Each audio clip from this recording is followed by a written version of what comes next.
नमस्कार दोस्तों, आपका अपने YouTube channel GK by RJ में आपका स्वागत है। दोस्तों, आज मैं हरियाणा पुलिस से संबंधित कुछ टॉपिक करवाने जा रहा हूं। जैसे कि आप जानते हो 28 मार्च को हरियाणा पुलिस का एग्ज़ाम होने वाला है और चोल साम्राज्य से एक क्वेश्चन आपको एग्ज़ाम में मिल सकता है। तो आशा करता हूं वीडियो को पूरी देखें, क्योंकि आपका एग्ज़ाम बहुत ही करीब है और आपको पढ़ने के लिए टाइम भी बहुत कम है। तो मैं जो मेन टॉपिक है वो ही करवा रहा हूँ, जो आने वाले एग्ज़ाम में या हरियाणा पुलिस में या पटवारी ग्राम सचिव जो भी एग्ज़ाम होगा उसमें इन क्वेश्चनों का, इन टॉपिक का आपका कवर हो सकते हैं, आपका एग्ज़ाम में आ सकते हैं। तो ये वीडियो को पूरी देखना, स्किप मत करना। स्टार्ट करते हैं। चोल वंश का जो संस्थापक है वो विजयालय है और इसका जो पहला प्रसिद्ध शासक है वो परांतक प्रथम था। इसने क्या किया, जो दक्षिण भारत में पहली बार पंचायतों के बारे में जानकारी के लिए इसने अभिलेख लिखा था। अगर क्वेश्चन आ जाए पंचायतों की जानकारी किस शासक के अभिलेख से मिलती है, तो परांतक प्रथम।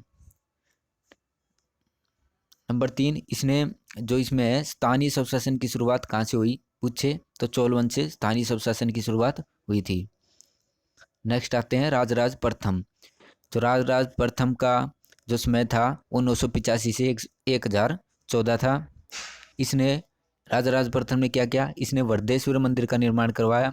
वरदेश्वर मंदिर तमिलनाडु में है और ये शिव मंदिर है, ये भी ध्यान रखना। इसने श्रीलंका के नॉर्थ हिस्से को जीता और अपने चोल साम्राज्य में मिला दिया। उसके बाद है नेक्स्ट राजराज प्रथम। इसका जो समय है 1014 से 1044 तक है और इसने संपूर्ण श्रीलंका को जीता। इसने नॉर्थ हिस्से को जीता राजराज प्रथम ने, और इसने राजेंद्र प्रथम ने संपूर्ण श्रीलंका को जीता। तो राजेंद्र प्रथम ने क्या किया, इसने पाल वंश के जो पाल वंश के शासक थे उसने देवपाल को हराया। जो पाल वंश के शासक देवपाल को हराया। अब पाल वंश कहाँ का था, पश्चिम बंगाल में पाल वंश था। और जब इस देवपाल को हराया तो इसने गंगईकोंड की उपाधि धारण की। कोंड का मतलब होता है विजेता, गंगा का विजेता। तो पाल वंश कहाँ पे था, गंगा के किनारे था। पाल वंश गंगा के किनारे था पश्चिम बंगाल में। तो आपको मैं पूरा थोड़ा इसका हिस्ट्री का बैकग्राउंड भी लेकर चल रहा हूँ, तो आप ध्यान से देखना वीडियो को, ताकि आपका जो भी एग्जाम में होगा तो आप कवर कर सकते हो। अगर क्वेश्चन घुमा फिरा के अगर क्वेश्चन इधर उधर से आए तो भी आप इसका आंसर दे सकते हो। तो आप थोड़ा इसका बैकग्राउंड भी आप अच्छे से सुनना। उसके बाद है नेक्स्ट कुलदोकुंग कुलोत्तुंग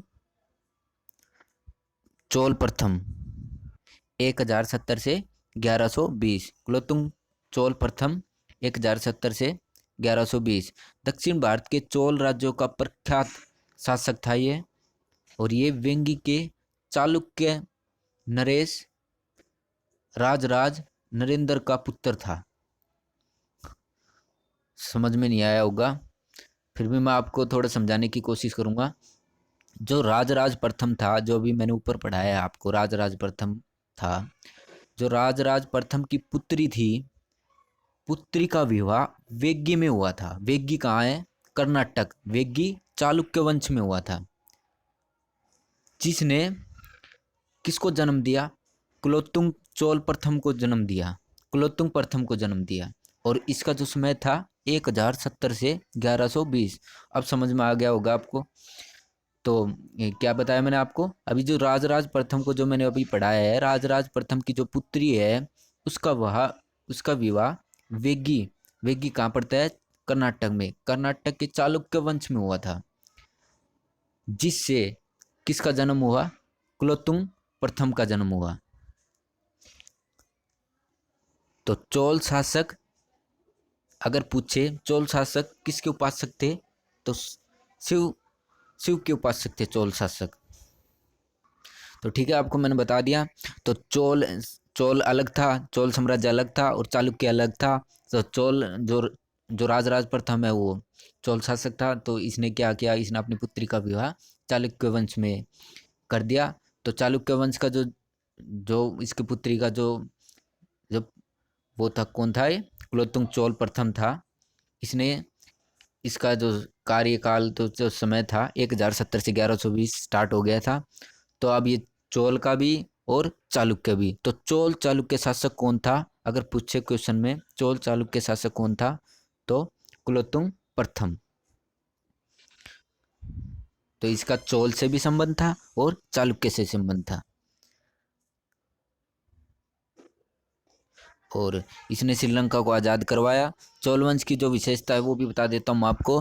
चोल शासक शिव के उपासक थे, जैसे मैंने आपको बताया अभी, चोल शासक शिव के उपासक थे। और गुप्त किसके थे, गुप्त शासक वैष्णव धर्म के उपासक थे। और स्थानीय स्वशासन का जनक चोल वंश को कहा जाता है। चोल वंश पंचायत का सदस्य, जो चोल वंश है उसमें जो पंचायत का सदस्य होता है उसमें पढ़ा लिखा हो, इसकी विशेषता है। चोल पंचायतों के बारे में जो जानकारी है वो चोल साम्राज्य से मिलती है। और ये अभिलेख किसने लिखाया था, ये अभी मैंने बताया था आपको। अभिलेख किसने लिखवाया, तो चोल ये प्रांतक प्रथम ने। ठीक है, तो अब ये ध्यान रखना। और इसमें जीवन में एक बार बना जा सकता है। और स्थानीय भाषा इसकी जानकारी हो, स्थानीय जो अभी अपने हरियाणा में है सेम वही है कि इसने क्या किया था। प्रांतक प्रथम ने ये स्टार्ट किया था, पंचायतों के बारे में एक अभिलेख लिखा था। तो चोल साम्राज्य से ये पंचायतों के बारे में जानकारी मिलती है। और जो चोल शासक थे वो घोड़ों के स्थान पर बैलों का उपयोग करते थे। तो ये भी ध्यान रखना आप। तो जो चोल शासक थे वो घोड़ों के स्थान पर बैलों का उपयोग करते हैं। उसके बाद आते हैं नेक्स्ट, भक्ति आंदोलन। जो भक्ति आंदोलन की शुरुआत हुई वो तमिलनाडु से हुई थी। और जो पहला भक्ति संत था वो रामानुज था। ठीक है, और जो रामानुज है वो विष्णु के उपासक थे। इसने मूर्ति मंदिर, इसने मतलब ये है कि जो इसने क्या हुआ था, इसका जो बैकग्राउंड बता रहा हूँ मैं आपको।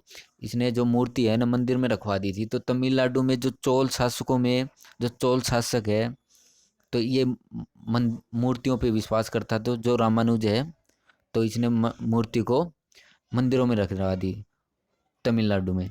तो चोल शासक है शिव के उपासक थे चोल शासक। और ये जो रामानुज है ये विष्णु के उपासक थे। तो क्या किया इसने चोल शासक ने, इस मूर्ति को तुड़वाकर समुद्र में फेंकवा दिया चोल शासक ने। इसलिए रामानुज ने क्या किया, दक्षिण भारत छोड़कर इलाहाबाद में ये आ गए थे। तो भक्ति आंदोलन कहाँ से स्टार्ट होती है, तमिलनाडु से। और इसका जो पहला संत था वो रामानुज था। तो आप ये ध्यान रखना, मैंने थोड़ा सा बता दिया।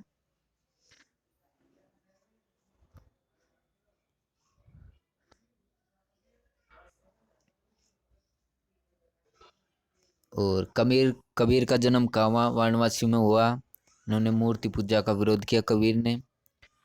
और उसके बाद है कबीर, अगर पूछे कबीर किस संत के समकालीन थे, तो गुरु नानक के समकालीन थे। ठीक है, ये भी ध्यान रखना। कबीर किस सिख संत के समकालीन थे, तो गुरु नानक देव के समकालीन थे। तो आशा करता हूँ ये वीडियो आपको अच्छी लगी है। अगर अच्छी लगी है तो आप लाइक करना, शेयर करना, सब्सक्राइब करना, ताकि जो भी वीडियो मैं अपलोड करूँ सबसे पहले आप तक पहुँचे। थैंक यू दोस्तों।